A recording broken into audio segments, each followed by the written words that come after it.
Ноябрьнең соңгы якшәмбесе әниләр көне иде. Аларга карата күпме игелекле сүзләр әйтелсә дә, хөрмәт күрсәтелсә дә, бер кайчан артык булмаячак. Бәйрәм уңайыннан районыбызда төрле кичәләр, концертлар, спорт бәйгеләре, күңел ачулар оештырылды.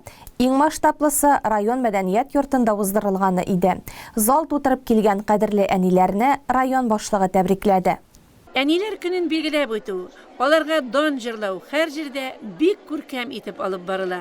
Байлар сабасында да бу бәйрәмне озакка истә калырлык итеп үткәрделәр. Район үзәгендә һәм авылларда яшәүче 350-гә якын әни мәдәният йортына җыелды. Уллары яки ирләре Украинада махсус хәрби операциядә катнашучы әниләр чакырылган иде бирегә. Шулай ук армия сафларында хезмәт итүче, эчке эшләр бүлегендә, Росгвардиядә эшләүчеләрнең әниләре бәйрәмгә килде.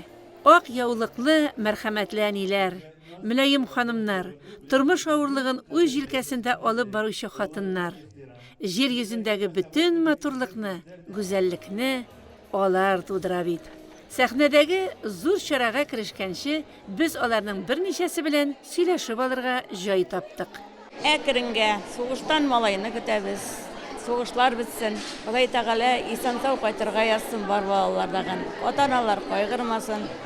Улым Ергунов Руслан Сергеевич, аңа иртәгә туган көне 45 яшь тула. Әле кайтканда 2-3 кабыргасы сынганы, авыртып китте. Шул авырту малайы бар. Мен аның опекунствосында, минем өстә баласы. Уйларыбыз төрлесе бар инде, шатлыклы да, борчулы да. Балаларыбыз өчен бик борчылып торабыз инде, еракта бит инде, хәтәр җирләрдә. Исән сау гына йөрсеннәр инде, бөтен теләгебез шул. Балаларыбыз сыбыда исән сау булып, дөньяла тынычланып, балаларыбыз тиз арада үз яннарыбызга кайтсыннар иде инде. Ничә ай анда булды инде? Менә елда 9 инде 26 ноябрьдә чыгып киткән иде. Хәбәрләшеп торасызмы? Әйе, әкрен хәбәрләр килеп тора. Кайсы якларда алар? Алар башта Сватов ягында булдылар, хәзер Абдиевка ягына киттеләр инде. Өйдә балалар белән яшәйсез? Әйе, 2 ныгым бар. Әтиләрен көтәләрме? Бик көтәләр, көтмичә инде.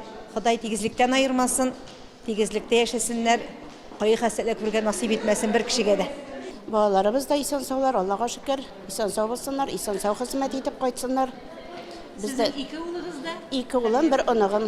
Менә сәхнәгә Саба муниципаль район башлыгы Рәис Нургалиевич Миннеханов күтәрелде. Ул залда утыручы газизләрдән газиз әниләрне бәйрәм белән тәбрикләде. Иң изге теләкләрен җиткерде. Аннары балалар тәрбияләүдәге һәм гаилә традицияләрен ныгытудагы казанышлары өчен Килдебәк авылыннан 5 бала әнисе Хәлилова Гөлия Фәнис кызына Татарстан Республикасының Ана даны медален тапшырды.